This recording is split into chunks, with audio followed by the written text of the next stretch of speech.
Derby food order ചെയ്തിട്ട് എന്തായി? എനിക്ക് വിശക്കണു. ഞാൻ നീ ഹോസ്പിറ്റലിൽ നിന്ന് ഇറങ്ങിയപ്പോൾ തന്നെ ഓർഡർ ചെയ്താ. വരേണ്ട സമയമായി.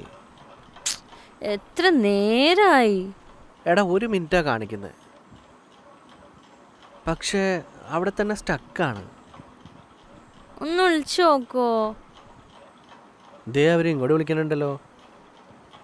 ഹലോ സർ, ഞാൻ വഴിതെറ്റി നിൽക്കുവാണ്. ഇവിടെ ഒരു ടെമ്പിൾ കാണുന്നുണ്ടോ? ഒന്ന് പറഞ്ഞുതരാവോ? അമ്പലത്തിൻ്റെ അവിടെ നിന്ന് ലെഫ്റ്റ് എടുത്താൽ മതി. ടെമ്പിൾ കഴിഞ്ഞിട്ട് ലെഫ്റ്റ് ആണോ? യെസ്. Okay okay. അവരെ കണ്ട് വഴിതെറ്റി നിൽക്കുവാണ് അമ്പലത്തിൻ്റെ അവിടെ. നീ ഒന്നും പറയണ്ട കേട്ടോ, അതൊരു ലേഡിയാ. ആണോ? ആ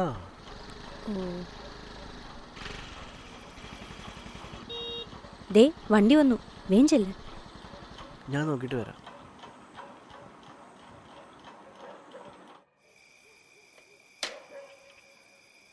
ശിവ, ദേ അവിടെ നോക്ക്.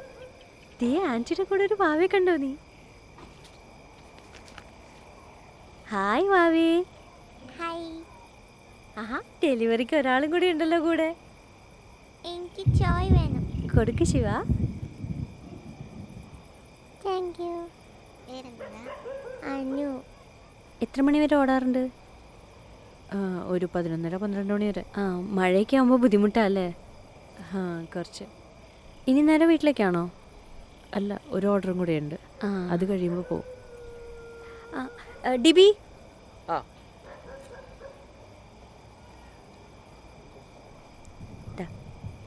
അയ്യോ വേണ്ട, വാങ്ങിച്ചോളൂ. ഇത് ഞങ്ങളുടെ ഒരു സന്തോഷത്തിന് വേണ്ടിയാ, പ്ലീസ്. തിരിച്ചു പോകുമ്പോൾ വഴി എന്തെങ്കിലും കൺഫ്യൂഷൻ ഉണ്ടെങ്കിൽ വിളിക്കട്ടോ.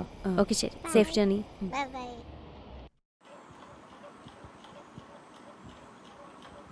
നീ എന്താ ഫുഡ് കഴിക്കാത്തേ?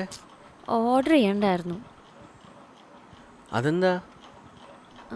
നമ്മൾ ഓർഡർ ചെയ്തോണ്ടല്ലേ ഇത്ര ലേറ്റായിട്ട് അവർക്ക് ഡെലിവറി ചെയ്യേണ്ടി വന്നത്. അങ്ങനെ ഒന്നുമില്ല, നമ്മുടെ ഓർഡർ മാത്രമല്ലല്ലോ, എന്തോരം ഓർഡേഴ്സ് അവരുടെ കയ്യിലുള്ളത്. നിന്നെപ്പോലെ ബോൾഡായൊരു സ്ത്രീ, അത്രേ ഉള്ളൂ. നീ തന്നെ ഇന്ന് എത്ര മണിക്കാണ് വന്നേ? നിനക്കിപ്പോൾ ഒരു കേസ് ഉണ്ടെങ്കിൽ നീ പോകത്തില്ലേ? പോവും. അത്രേ ഉള്ളൂ.